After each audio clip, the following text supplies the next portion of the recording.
नमस्ते। Solid fact with Hemant अत्री में आप सबका स्वागत। जैसा आप देख रहे हैं, हेमंत सर हमारे साथ मौजूद हैं। बहुत स्वागत है सर। सर, बड़ी खबर यह है कि एसआईआर के अगेंस्ट जो यात्रा चल रही है राहुल तेजस्वी की, एक तरफ तेजस्वी यादव पे महाराष्ट्र से लेकर के उत्तर प्रदेश तक एफआईआरों का सिलसिला जारी है, दूसरी तरफ यात्रा भी जारी है और यात्रा की आक्रामकता भी जारी है। उसी अंदाज में तेजस्वी हो या राहुल, वो लगातार जनता से संवाद कर रहे हैं। कोई फर्क नहीं पड़ रहा है। तेजस्वी तो यहां तक कह रहे हैं कि एफआईआर से भी कोई डरता है क्या जी? तो इस तरीके की बात भी है, वो करना उन्होंने शुरू कर दिया है।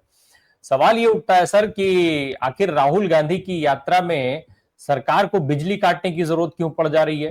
क्या ऐसी जरूरत है कि बिजली काट दी जाए? एक और चीज हुई, आज राहुल गांधी चलते चलते उन्होंने यात्रा रुकवाई और पहुंच गए मखाना की खेती करने वाले लोगों के बीच में। पिछले कुछ दिनों से आप देख रहे होंगे, सुन रहे होंगे किस तरीके से मोदी जी हर बार जो है वो मखाना बोर्ड बनाए जाने का क्रेडिट बिहार से वसूल करना चाहते हैं कि मैंने मखाना बोर्ड बनाया है, इसलिए तुम चाहो ना चाहो अब सरकार हमारी बनवाओ। तो वो कुछ क्रेडिट वसूल करना चाहते हैं उनसे। लेकिन राहुल गांधी तो उससे आगे बढ़ के सीधा कीचड़ में ही उतर गए, तालाब में पहुंच गए जहां मखाना की खेती होती है। अब क्या मोदी जी भी पहुंचेंगे क्या खेती करने? क्योंकि इसके पहले जब हरियाणा में किसानों से मिले थे राहुल गांधी, तो उसके बाद एक तस्वीर आई थी जिसमें मोदी जी बाकायदा शेरवानी पहन के और पैरों में बेहतरीन जूता पहन करके और खेतों में खेती करने पहुंचे थे। राम प्रकाश जी नमस्कार, आपको सारे दर्शक साथियों को भी। देखिए, मोदी जी की राजनीति और राहुल गांधी की जो राजनीति, उसमें एक बेसिक फर्क है। मोदी जी की जो पूरी राजनीति है वो ऑप्टिक्स की है, थिएट्रिक्स की है और मीडिया के जरिए एक ब्रांडिंग की है। राहुल गांधी की जो राजनीति है पिछले over a period of time आपने देखा होगा, वो सफल हुए नहीं हुए कितना हुआ एक पक्ष हो सकता है, लेकिन उनकी जो राजनीति है वो मासेज की है, वो सड़क की राजनीति है। यात्रा के दौरान आपने देखा होगा कि कहीं ऐसे नहीं है जो मोदी जी करके जाते हैं ना, मोनोलॉग किया, एक तरफा संवाद किया, कहीं अंगोछा हिलाया, कहीं फोटो खिंचवाया। और कल आपने एक और बड़ी इंटरेस्टिंग चीज देखी होगी। कल एक नदी का जो साइड पे फोटो खींच रहे थे, फोटो का जो पहले अकेले मोदी जी का होता था, तो कल उन्होंने नीतीश के साथ उनको हाथ मिलाना, घुमाना पड़ा, थोड़ा हाथ हिलाना पड़ा।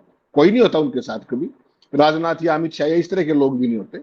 कल उनको हिलाना पड़ा, क्यों? क्योंकि बिहार के अंदर जिस तरीके की बॉन्डिंग राहुल और तेजस्वी की दिख रही है, उससे कहीं ना कहीं पूरी भारतीय जनता पार्टी चिंतित है।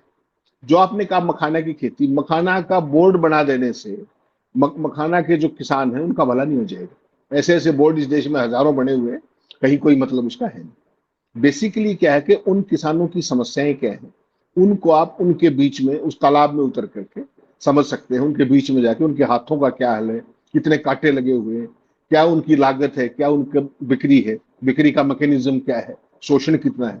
तो आपने देखा किस तरीके से मखाना के खेत में गए, वो पैंट ऊपर करके घुटनों तक, वहां तक पानी था। उसके अंदर जोंक भी हो सकती है, कुछ और भी हो सकता है, लेकिन वो कभी इन चीजों की परवाह उस शक्ल में नहीं करते। और आपको अगर 2 साल पहले का ध्यान हो, 1.5 2 साल का, ऐसे तरीके से उन्होंने गोहाना में 2-3 घंटे तक किसानों के साथ न केवल धान का वो पौध लगाई थी, बल्कि ट्रैक्टर चला करके और खेत में ही बैठ के प्याज के साथ रोटी और वो सब खाया। और उसके बाद वो जो दलित मजदूर थी, किसान खेती की मजदूर, उनको 10 जनपद पे बुलाया बाकायदा बस भेज करके, और अपने घर के परिवार के साथ मिलवाया। तो ये राजनीति है, मासेस की राजनीति, कि उनके बीच में जाओ, उनकी वर्किंग कंडीशंस को देखो, उनकी परिस्थितियों को समझो, उनके साथ क्या क्या चुनौतियां हैं, क्या क्या दिखते हैं, मार्केटिंग की क्या है, बाकी चीजें क्या है। तो वो कहीं ना कहीं एक मास कनेक्ट का एक प्रोसेस है। और इससे पहले आपने देखा होगा, जब भी वो निकल रहे हैं इस यात्रा के दौरान बिहार के अंदर तेजस्वी के साथ, वो ऐसे नहीं है कि मुंह उठाया चल दिए। आपने देखा हर जगह हजारों और लाखों की भीड़ लगातार, बहुत जबरदस्त पैमाने पर, जिस तरीके से पूरा बिहार ही, ये देखिए, ये पिक्चर्स आपने कब देखी थी लास्ट टाइम? अगर आप, और वो भी बिहार जैसे राज्य में कांग्रेस का झंडा कहां था, ये बताइए। बिहार में तो कोई नाम लेवा भी उस तरीके से नहीं है। अलायंस में कुछ सीटें आ गई तो ठीक है, वरना कोई बात नहीं। तो ये जो मोबिलाइजेशन है, अगर आपने लास्ट कभी इस तरह का माहौल देखा हो, तो आपको याद आएगा कि जो अन्ना आंदोलन के दौरान जो एक हिस्टीरिया क्रिएट किया गया था, चाहे वो वर्ल्ड फाउंडेशन के जरिए या आरएसएस के जरिए, पर्दे के पीछे से, उसके ज्यादा, उससे बड़े पैमाने पर ये चीजें स्वतः स्फूर्त मोदी जी की कहीं रैली होती है, आप देखते हो किस तरीके से सरकारी तंत्र, सरकारी मशीनरी, किस तरीके से पैसे का बोलबाला, सरकारी बसें, काम झाम, खाने के पैकेट, सब कुछ प्रायोजित। और यहां पर प्रायोजित करने की ना तो किसी के पास साधन है ना गुंजाइश है। हर व्यक्ति स्वतः स्फूर्त चल करके सड़कों को जिस तरीके से सेट कर रहा है, अपने वोट का अधिकार बचाने, नंबर एक, और लोकतंत्र को बचाने कहीं ना कहीं। तो ये इस तरह का मोबिलाइजेशन आपने कभी लास्ट टाइम देखा हो, जो बार बार बीजेपी और क्या कहा करते हैं, ये विपक्ष कहाँ है राहुल गांधी, कौन सा विपक्ष, सड़कों पर तो कोई नहीं है। तो वो सारी चीजों का जवाब इस एक यात्रा नहीं दे दिया है, वोट बचाओ यात्रा। और ये जो कुछ आप देख रहे हैं राम प्रकाश जी, ये केवल एक ट्रेलर है। अभी इसमें बहुत सारे एड ऑन्स, एड ऑन्स क्या है, 2 दिन बाद यहाँ पर पूरा इसका पूरा पैन इंडिया स्वरूप दिखेगा, रहेगा बिहार, प्रियंका गांधी आएंगी, स्टालिन आएंगे, अखिलेश आएंगे, शिबू सोरेन, अपने सॉरी हेमंत सोरेन आएंगे, वेस्ट बंगाल के लीडर आएंगे तृणमूल के, और तमाम ऐसे लोग जो अभी तक इससे कहीं ना कहीं दूर चल रहे हैं। क्योंकि विपक्ष के लिए अब ये सर्वाइवल का सवाल है कि अगर राहुल गांधी के नेतृत्व में आप इकट्ठे नहीं होते तो सारे अलग अलग फिट होंगे। भारतीय जनता पार्टी तो अपनी इन चीजों से बाज आने वाली है, कहीं वोट काट के सरकार बनाएगी, कहीं वोट जोड़ के, कहीं चुरा करके, जो कुछ उनको करना पड़े वो करते आए, कोई नई बात नहीं। अब ये इस आंदोलन के बाद जो ये सड़कों पे आपको दिख रहा है, इसका आपको असली स्वरूप देखना है तो 1 तारीख को गांधी मैदान में देखिएगा, जब पूरे का पूरा पटना आपको न केवल इस पूरे आंदोलन में दिखेगा, नंबर 1, पूरे देश का विपक्ष, इंडिया अलायंस, जिसको इंडिया अलायंस कह करके एक तरीके से डिमीन करते हैं मोदी और उनके तमाम भी, उन सब को लेकर के एक आपको एक स्वरूप दिखेगा कि देश अब किस तरफ जा रहा है। इसका इम्पैक्ट आपकी बिजली काट देने से नहीं होगा, तेजस्वी के खिलाफ एफआईआर कर देने से नहीं होगा, और छुटपुट हरकतें करने से नहीं हो जाएगा। इसका इम्पैक्ट अगर आपने देखा हो तो याद कीजिए वो 3 फोटोग्राफ्स जो शेयर किए थे मैंने, कि किस तरीके से एक तरफ अपने प्रधानमंत्री बैठे थे, राजनाथ बैठे थे, अमित शाह बैठे थे और ओम बिरला बैठे थे। चेहरे की राम प्रकाश जी हवाइयां उड़ी हुई थी, हवाइयां। ऐसा चेहरा मोदी जी का कब देखा था? संसद का सत्र खत्म हुआ है, विपक्ष के साथ चाय पीने का एक कस्टमर था, विपक्ष तो आया नहीं। उसके बाद उनके चेहरे देखिए तो वो सारी कहानी बयां कर रहा था, जो कुछ संसद में हुआ, जो कुछ संसद के बाहर हो रहा है, जो देश का नैरेटिव है, जो देश की विदेश नीति का जो फलूदा हुआ है, जो सड़कों पर लोग हैं, जो मोदी सरकार के नारे हैं, वोट चोर गद्दी चोर, ऐसा कभी आपने सुना था? तो आज ये सरकार चारों तरफ से ना केवल घिरी हुई है बल्कि कंप्लीटली एक्सपोज हो गई, और एक्सपोज भी ऐसी कि उसका जवाब नहीं मिल पा रहा है। जब बीजेपी जवाब नहीं दे पाई तो चुनाव आयोग बचाव के लिए आ गया, चुनाव आयोग जवाब नहीं दे पाया तो चुनाव आयोग का बचाव करने के लिए आईटी सेल आ गई, उसके बाद ट्रोल सेना आ गई। लेकिन हालत ये हुई कि जो कुछ भी ये करने की कोशिश की गई, डैमेज कंट्रोल करने आए थे, डैमेज को स्प्रेड करते चले गए।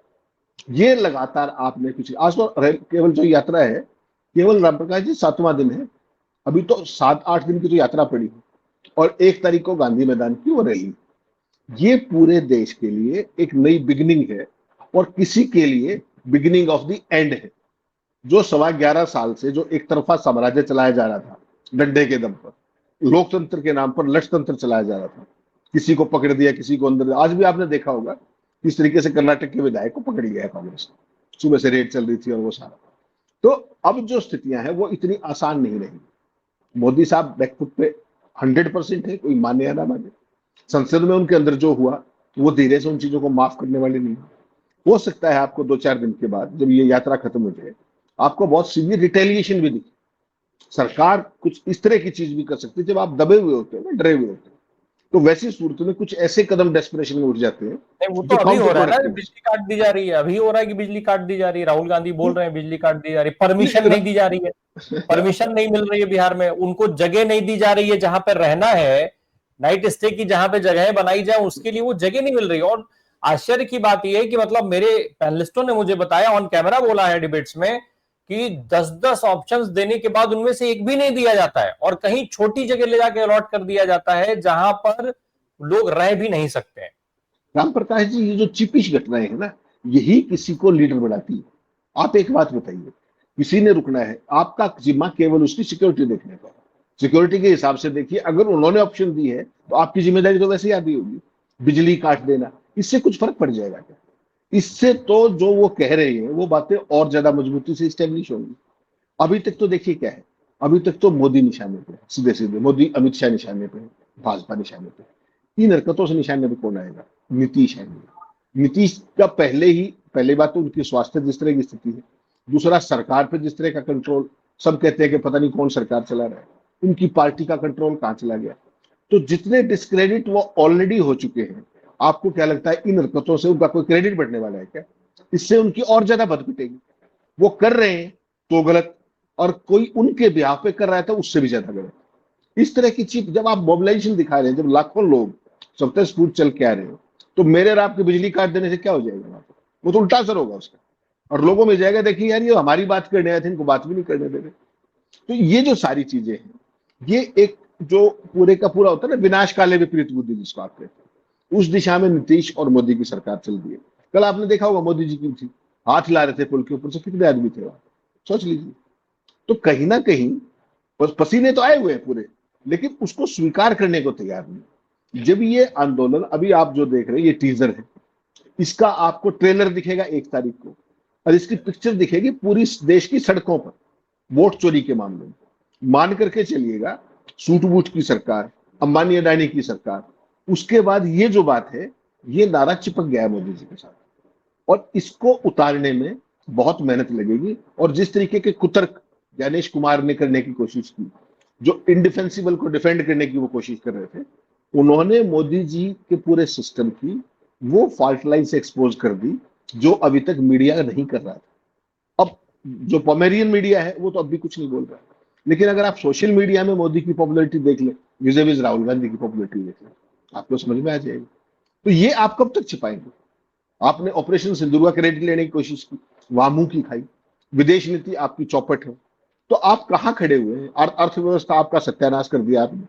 तेल सस्ता खरीदते हो, महंगा देशवासियों को बेचते हो, अपने देश के लोगों को लूट रहे हो। देश का जो जो घाटा है आर्थिक, वो लगातार बढ़ता जा रहा है।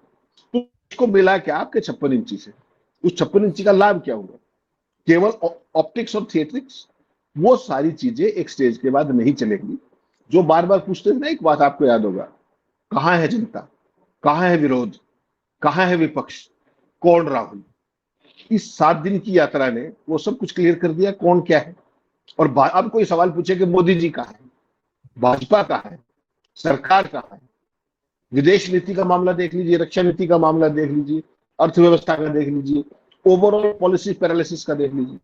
तो भारतीय जनता पार्टी कंप्लीटली एक्सपोज हुई खड़ी है, और संसद सत्र में तो बचा ही कुछ नहीं। 1 महीने का सत्र, 2 दिन केवल ऑपरेशन सिंदूर पर चर्चा, एक भी सवाल का जवाब नहीं, एक भी सवाल, और एसआईआर पे चर्चा नहीं। तो इसमें कौन एक्सपोज हुआ? कौन बच रहा था चर्चा से? क्यों बच रहे थे? वो सारी की सारी चीजें देश के लोगों ने, दर्शकों ने देख लिया, सबने, आम आदमी ने देख लिया कि ये बिल्कुल जो कहते हैं ना ऊंची दुकान और फीका पकवान, वैसी स्थिति आज देश की खड़ी कर दी ला करके कि केवल डंका बज रहा है और वो मोदी को ही दिख रहा है, बाकी सारे देश की लंका लगी हुई है। ये कहने में कोई आज की तारीख में गुरेज नहीं। लेकिन सर एक अभी लाइट काटने का जैसा मैंने जिक्र किया, अब कांग्रेस एक नए कैंपेन पर उतर करके आ गई है। ये वोटर अधिकार यात्रा तो चली रही है, लेकिन सोशल मीडिया पर जो स्पेस है उस स्पेस को कब्जा करने की कोशिश भी आज कांग्रेस और इंडिया गठबंधन के तमाम दल कर रहे हैं। भाजपा चूंकि सोशल मीडिया पर बहुत आक्रामक हुआ करती थी, आज के जमाने में अब उनको डिफेंड करना पड़ रहा है। तमाम विपक्षी दल जब किसी मुद्दे को लेकर मैदान में उतरते हैं तो भाजपा अब उस पर डिफेंड करती है। पहले इसका उल्टा था, भाजपा सोशल मीडिया का स्पेस जो है वो लिए रहती थी और कहीं कहीं उस पर विपक्ष लड़ता जूझता दिखता था। आज अब कांग्रेस कैंपेन कर रही है कि सदन के अंदर, संसद के अंदर जो है वो माइक ऑफ कर देते हैं और सड़क पर वो जो है वो लाइट ऑफ कर देते हैं। अब ये उन्होंने एक नया कैंपेन लॉन्च कर दिया है। तेजस्वी यादव एक के बाद एक लगातार सोशल मीडिया पर लल्लन सिंह से लेकर के और तमाम पुराने नेताओं के पुराने बयान वायरल करवा रहे हैं। जब लल्लन सिंह जो है मोदी जी और अमित शाह को पानी पी पी करके झोला भर भर के गाली दिया करते थे, वो वायरल होना शुरू हो गई है। तो ये जो लड़ाई है, इसका नैरेटिव भी फिलहाल विपक्ष के फेवर में दिख तो रहा है, लेकिन क्या लाभ उठा पाएगा विपक्ष? क्योंकि भाजपा जिस तरीके से एकदम से अपनी पूरी रणनीति बदलती है और आक्रामक रूप से उतरती है, उसका मुकाबला करने में सक्षम दिख रहा है आपको विपक्ष? देखिए रामप्रकाश जी, विपक्ष या पक्ष, इसमें सबसे बड़ा खेल क्या होता है? मोदी जी का तो खेल क्या चल रहा था कम से कम 2016 के बाद, वो तो अब सारे देश को पता लग गया कि चुनाव कैसे जीते जा रहे। 16 के बाद अब कोई कंफ्यूजन मत रखिए। अब सवाल ये है कि जो ये बिल्डअप हो रहा है, ये स्वतः स्फूर्त है, लोग सड़कों पे आ रहे हैं। आपको केवल उनको एक दिशा देनी है कि ये, उनको आपको एक फीड देना है कि देखिए आपके साथ ये गलत हो रहा है। लोग जब अल्टीमेट, जब आकंठ भर जाते हैं, तभी वो सड़कों पर उतरते हैं। आज की तारीख में जब वो सड़कों पर है, तो आपको मेहनत केवल इतनी करनी है कि वो जो कुछ चीजें उनको एकेडमिक फीड जो चाहिए, जो उनको रियलिस्टिक फीड जो चाहिए, और उनको एक भविष्य का रोड मैप जो चाहिए, क्या आप वो दे पाएंगे या नहीं दे पाएंगे। अब चूंकि बिहार में मोमेंटम ऐसा बड़ा है और पहला एसिड टेस्ट भी इसका बिहार में ही होगा, 22 नवंबर से पहले पहले नई विधानसभा का गठन होगा। ऐसे में जो मोबिलाइजेशन बिहार में दिख रहा है, आपने बहुत ही वाजिब सवाल कहा कि इस मोमेंटम को क्या वो वोट में चेंज कर पाएंगे। असली खेल यहाँ पर है। पिछले चुनाव में भी आपने विधानसभा में देखा होगा 2020 में एकदम इनकी तेजस्वी की आंधी थी बिहार के अंदर। उसके बाद जो वोटों के खेल के जरिए जो कुछ भी किया गया, 12,500 वोटों के खेल में सारे का सारा बिहार का सीन पलट दिया गया। इसीलिए मैं आपको कहता हूं डेटा मैनिपुलेशन का खेल। इस बार जिस तरीके से ये पकड़े गए हैं वोट चोरी करते हुए, वोट काटते हुए, वोट जोड़ते हुए, उसके बाद जो इनके सो कॉल्ड पन्ना प्रमुख थे वो भी कहीं ना कहीं फायरिंग लाइन में आएंगे। कब तक आप उनको बचाएंगे? उन्होंने तो खेल किया ना सारा, आपके बीच में रह करके आपकी सारी चीजें और आपकी मताधिकार का जिस तरीके से वो करवाया, पन्ना प्रमुखों के जरिए और कोई इनके पास विकल्प नहीं है। अब सवाल ये कि क्या विपक्ष ये जो ऊर्जा बनी है, जो सड़कों पर लोग आए हैं, क्या उसको केवल चैनलाइज कर पाएगा? मोबिलाइज हो गए, उस ऊर्जा को क्या चैनलाइज कर पाएगा, सत्ता को परिवर्तन करेगा। अब एक चीज बड़ी तय मान के चलिएगा, अगर विपक्ष जीतता है तो ये 100% बिहार में जाएगा कि तेजस्वी की और राहुल गांधी की, और उसने सारे के सारे इनका जो चोरी का डकैती का वो था उसको एक्सपोज करके उनको रोक दिया। और अगर कहीं बीजेपी जीत गई या नीतीश कुमार का जो अलायंस जीत गया तो उसमें जाएगा कि इन्होंने वोट काट के जीते हैं, तो क्रेडिट नहीं मिलेगा, अल्टीमेटली डिस्क्रेडिट बीजेपी का ही है जहां तक बिहार का सवाल। प्लस एक्सपोज हो गए कि उनको देश के मताधिकार से कोई मतलब नहीं, लोकतंत्र से कोई मतलब नहीं, आम आदमी से कोई मतलब नहीं, उसकी दुश्वारियों से कोई मतलब नहीं, उन्हें केवल सत्ता चाहिए। ये जो चीज चिपकी है, ये लॉन्ग टर्म में मोदी ने जो छवि बनाई थी, प्रायोजित छवि, मीडिया के जरिए मार्केटिंग उसके, वो सारी की सारी तार तार लगातार आप होते देख रहे हैं। मोदी जी के कार्यक्रमों में कहां से लोग आते हैं, कैसे लाए जाते हैं, आपने दिल्ली में देखा रोहिणी के कार्यक्रम, किस तरीके से छुट्टी के दिन सरकारी कर्मचारी और लोगों को पकड़ पकड़ के खाने के पैकेट और ये पता नहीं क्या क्या। और फिर मोदी जब सड़कों पर चले तो वहां किराए की भीड़, जिस तरीके से 5,000 आदमी इकट्ठे किए गए टारगेट दे करके, तो ये सारी चीजें बेसिकली अब भारतीय जनता पार्टी के उस पूरे इकोसिस्टम को एक्सपोज कर रही है कि लोकप्रियता और सरकार बढ़ाने का खेल कुछ और है। वो सारा खेल वोटर लिस्टों के जरिए है। और ये ऑप्टिक्स और थिएट्रिक्स आप पैसे के जरिए करते हैं, मैनेजमेंट के जरिए करते हैं, सरकारी पैसे से करते हैं, तंत्र का दुरुपयोग करके करते हैं। तो वो चीजें अब कहीं ना कहीं बिहार के अंदर बहुत बड़ा टेस्ट होने जा रहा है, सत्ता पक्ष का भी और विपक्ष का भी। और जो ये मोबिलाइजेशन आप देख रहे हैं, ये लोगों की खुद की मोबिलाइजेशन है। उनको मोदी की तरह बसें नहीं भेजनी रोडवेज की, या सरकारी कर्मचारी की ड्यूटी लगानी, ना आपको लगाने वाला है, ना तेजस्वी के पास वो संसाधन है, ना राहुल गांधी के पास वो संसाधन है कि जो बीजेपी का मुकाबला कर रहे, ना मैन पावर है। ये तो लोगों की लड़ाई है, लोग ही लड़ रहे हैं। केवल विपक्ष को देखना पड़ेगा कि इस मोबिलाइजेशन को एक चैनलाइजेशन और मिल जाए तो वो रिजल्ट में परिवर्तित हो जाए, इतनी सी बात। अभी जो जिक्र आया, आपने कहा कि भाई अब तमाम सारे बड़े बड़े नेता भी उसमें शामिल होने जा रहे हैं। अभी तक तो भाई बिहार के लोग ही, बिहार के नेता शामिल हो रहे थे, जो इंडिया गठबंधन के, महागठबंधन के जो नेता थे। लेकिन अब उसमें प्रियंका गांधी की एंट्री होगी, अखिलेश यादव की एंट्री होगी, स्टालिन की एंट्री होगी, तमाम बड़े बड़े नेताओं की एंट्री होने जा रही है। इसका जो इम्पैक्ट माना जा रहा है या अभी जिसकी चर्चा शुरू हुई है, क्या वास्तव में इन नेताओं के शामिल होने का इतना इम्पैक्ट पड़ेगा वहां पर? क्योंकि भाई ठीक है, अखिलेश का तो चलिए थोड़ा सा वहां पे एक टचअप है, प्रियंका गांधी का है, लेकिन स्टालिन के आने से क्या वहां पे असर पड़ेगा? नहीं नहीं, राम प्रकाश जी, स्टालिन को आप तमिलनाडु का सीएम मत देखिए ना, इंडिया अलायंस का एक इंटीग्रल पार्ट है वो। ये लड़ाई किसी तेजस्वी की या राहुल गांधी की ना होकर के समूचे विपक्ष की लड़ाई है। उसमें अगर सारा विपक्ष सड़कों पर दिखाई दे पहले, और उसके बाद 1 तारीख को गांधी मैदान में दिखाई दे, उसका एक इम्पैक्ट है ना भाई, एक विजुअल क्रिएट होता है। आपका पवेलियन मीडिया नहीं दिखाएगा ना, लेकिन पूरा नेशनल और इंटरनेशनल मीडिया, जो सोशल मीडिया है, बाकी जो बाहर के जो चैनल है, वो तो दिखाएंगे ना जिस तरीके के हालात है। भाई विदेश नीति में क्या हुआ, आपकी आर्थिक नीतियों का क्या हो रहा है, आपकी सामरिक नीति का क्या हो रहा है, चीन के साथ आप क्या कर रहे हैं, वो एक पक्ष। विद इन द कंट्री जो आपने प्रोजेक्शन पिछले 11.25 साल में क्या बढ़ाई कि मोदी इज और powerful, Modi is the decisive, 56 इंची वर्ल्ड लीडर, डंकापति, कितने नाम उनके साथ जोड़े। और हकीकत में उनकी जब ये निकल रही है कि असल में वो वोट चोर है, और वो नारा उनके साथ चिपक गया।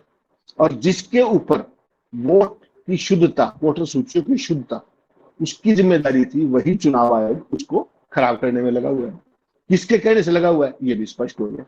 चुनाव आयोग की इस एसआईआर को लेकर के बीजेपी को छोड़ दीजिए, क्या किसी भी एनडीए के सहयोगी दल ने उसकी वो की है क्या, प्रशंसा की है क्या? अकेली बीजेपी, यानी कि एसआईआर किसके कहने से हो रही है? बीजेपी के कहने से। बीजेपी के एलाइज भी वो नहीं कर रहे उसकी प्रशंसा, एक ने की हो तो बता दीजिए। यानी कि Bharatiya Janata party minus all political party, they are against SIR, they are against the functioning of election commission. तो ऐसे में चुनाव कौन जिता रहा था, किसको जिता रहा था, इस पे तो कोई कंफ्यूजन नहीं बचा ना। तो 1 तारीख को जब आपको पटना के गांधी मैदान में जब देश की टॉप इंडिया अलायंस की लीडरशिप दिखेगी, तो कितना बड़ा सीन होगा वो। जो आप बार बार यही कह रहे थे 11.25 साल से, कौन सा विपक्ष, कहाँ है विपक्ष, विपक्ष मुक्त भारत, कांग्रेस मुक्त भारत, सवाल मुक्त भारत, अब पता लग जाइए, दे दीजिए जवाब। आप इनमें से किसी एक का जवाब दे दीजिए ना, वो नहीं है। तो फिर क्या है, नैरेटिव बदलने दौड़ते हो, कभी ये कर दो कभी वो कर दो, उसमें लोग नहीं आ रहे हैं। आप देखिए सदन के दौरान जब संसद चली 1 महीने तक, संसद नहीं चली, उसके बाद कितनी बार नैरेटिव इधर उधर करने की कोशिश की, नहीं बदल पाए ना। तो अब वो समय आ गया है कि जो पिछले 11.25 साल का जो आपका टेस्टेड स्टफ था वो अब काम नहीं दे रहा है। एक समय आता है हमेशा, तो वो समय आ गया है मोदी जी का कि अब उनको हार्ड क्वेश्चंस को फेस करना पड़ेगा, सड़क की परिस्थितियों को एड्रेस करना पड़ेगा। आपको क्या लगता है, मोदी जी ने वैसे ही जो ये जीएसटी के वो थे 4 लेकिन स्लैब्स, वो तो उनको स्किप करके निकल जाएंगे, वो ऑपरेशन कहा सिंदूर निकले? की बात करने लग जाएंगे। ऑपरेशन सिंदूर के बायर्स कहाँ हैं? ऑपरेशन सिंदूर के बाद मोदी जी ने 15 रैलियों में उस पर बात की, 15 रैलियों में जेल भेज कहां देंगे दो रिस्पॉन्स चार मिला? 10 नेताओं को बिहार के। हाँ तो भेज दीजिए, उससे भी लाभ ही होगा, भेजिए ना। मैं वही कह रहा हूं कि आप अभी तक तो देखिए पार्लियामेंट के कांड रुके हुए थे 21 अगस्त को कि कोई ऐसा ड्रास्टिक काम ना करे। अभी थोड़ी सी चिंता इनको इस यात्रा की, 1 तारीख को जो एक बार ये गांधी मैदान में जो कुछ होने वाला है, उसके बाद बीजेपी को आप कंप्लीटली छुपे हुए देखोगे। और जब डर के छुपता है आदमी, तो वो ड्रास्टिक एक्शन लेता है, कोई भी ऐसा एक्शन एजेंसी के थ्रू, इधर से उधर से, और वो चीज दिखाएगी कि भाजपा किस तरीके से पूरे तरीके से घबराई हुई है। प्लस जो पूरे देश में नैरेटिव है, और उन पिक्चर्स ने, जो 3 पिक्चर्स ने कमाल किया है परसों हाउस जब खत्म हुआ है, उसका अपने आप में एक पैन इंडिया मैसेज चला गया। और आज की तारीख में राहुल गांधी जनता के साथ सड़कों पर उनके बीच में खड़े हुए हैं। और ये जो आप भीड़ दिखा रहे हैं, ये एक छोटा सा पार्ट है। जब वो निकलते हैं तो वो मोदी की तरह नहीं है कि रोड शो की प्रायोजित भीड़ के सामने, नो। छोटे बच्चे दिख रहे हैं तो उनके बीच में रुकते हैं, गाड़ी से उतरते हैं, बात करते हैं, उनके साथ टॉफी खिलाते हैं, कहीं यूथ मिलते हैं, कहीं किशोर मिलते हैं, कोई भी वर्ग। और वन वे मोनोलॉग नहीं है ये। आपने देखा कितनी जगह पर जिन वोटर्स के नाम कटे हैं उनके साथ वो संवाद कर रहे हैं, अलग अलग वोटर ग्रुप से संवाद कर रहे हैं। आज किसानों के साथ, मखाना किसानों के साथ उनके खेत के बीच में खड़े हुए। तो ये चीजें वैसे नहीं है, ये भी एक बहुत वेल थॉट आउट प्लान है कि एक आदमी है जो हवा हवाई है और उसके चैलेंजर हैं वो completely strongly footed on the ground. ये एक नया नैरेटिव जो बन रहा है, ये 11.25 साल में आपको पहली बार देखने को मिला। बिल्कुल, लेकिन अब ये नैरेटिव कितना इफेक्टिव होगा ये भी एक बड़ा सवाल है सर, क्योंकि वोट में क्या ये पूरी भीड़ कन्वर्ट हो पाएगी? सबसे बड़ी चुनौती राम प्रकाश जी ये रहेगी, मैं वही कह रहा हूं। आप एक बार मेरे कहने से आगे, उसके बाद क्या मैं आपके साथ टच में हूं, क्या मैं आपकी जितनी भी भावनाएं हैं उनको एसुएज कर पा रहा हूं, और उस जो आपकी आज नाराजगी है, मैं उस नाराजगी को कायम करते हुए आपकी वोट को ट्रांसफर अपने साथ कर पा रहा हूं। यानी कि लोग तो एक्टिवेट हो गए, आपका जो काडर है क्या वो एक्टिवेट हुआ, क्या आपका सिस्टम एक्टिवेट हुआ, क्या आप उस नाराजगी को कैरी कर पाए क्या वहां तक, वोट बूथ तक? और नहीं कर पाए तो बाकी काम तो बीजेपी 2 ही मिनट में कर लेगी। पैसे की कोई दिक्कत उनके पास नहीं है, पन्ना प्रमुख उनके पास है, प्रशासनिक तंत्र उनके पास है, साधन उनके पास है। और जो शर्मनिरपेक्षता चाहिए, उस शर्मनिरपेक्षता की प्रतीक है भारतीय जनता पार्टी कि तर्क को कुतर्क में, कुतर्क को अल्टीमेटली कहीं तक भी ले जाने में केवल सत्ता के लिए। ये तो सारे देश ने देख लिया भाई। चुनाव आयोग की डिफेंस भारतीय जनता पार्टी क्यों करेगी, मुझे बताइए? और चुनाव आयोग भाजपा का डिफेंस क्यों करेगा? क्या वो इंडिपेंडेंटली एक अपना काम नहीं कर सकते? और कोई चुनाव आयोग की प्रशंसा नहीं कर रहा है, तो अपने आप के अंदर ये रिश्ता क्या कहलाता है? अब यहां भी कोई सवाल बचा है क्या? जब स्टालिन आएंगे ना यहां पर, तो Stalin doesn't carry any vote value है, लेकिन स्टालिन उधर से आना, सोरेन का उधर से आना, अखिलेश का यहां से जाना, इसका मतलब विपक्ष सड़कों पर है, जनता सड़कों पर है। और एक बार जनता सड़कों पर आ गई तो फिर ये आपके जो पमेरियन है ये ढूंढने नहीं मिलेंगे कहीं भी। माफ कीजिएगा, ये कहीं नहीं मिलेंगे। ये अकेले ही बैठ के बिस्किट खाएंगे वहां पर, वो और इनके आका। ये स्थिति बिहार में बन रही है। चुनौती मेन तेजस्वी के पास रहेगी कि वो इस मोमेंटम को कितना कैरी फॉरवर्ड कर पाते हैं और एनकैश पाते हैं in the form of A vote और रिजीम चेंज। सबसे बड़ी चुनौती तेजस्वी यादव के लिए ही है, क्योंकि जो बार बार जिक्र हो रहा है कि विपक्ष का सड़क पर बने रहना सबसे ज्यादा जरूरत है इसी चीज की, क्योंकि एसआईआर के साजिश के बावजूद जितना इम्पैक्ट पड़ेगा, उस इम्पैक्ट को खत्म करने का अगर कोई भी ऑप्शन है या जो सबसे आसान रास्ता है, वो सिर्फ और सिर्फ सड़क का संघर्ष है। उसी की बदौलत अगर विपक्ष बच पाया तो बच पाया, अन्यथा की स्थिति में सारे घोड़े जो है वो भाजपा ने खोल रखे हैं। सिस्टम पूरा पूरा काम कर रहा है, मशीनरी पूरी लगा दी गई है। अब इंतजार करिए।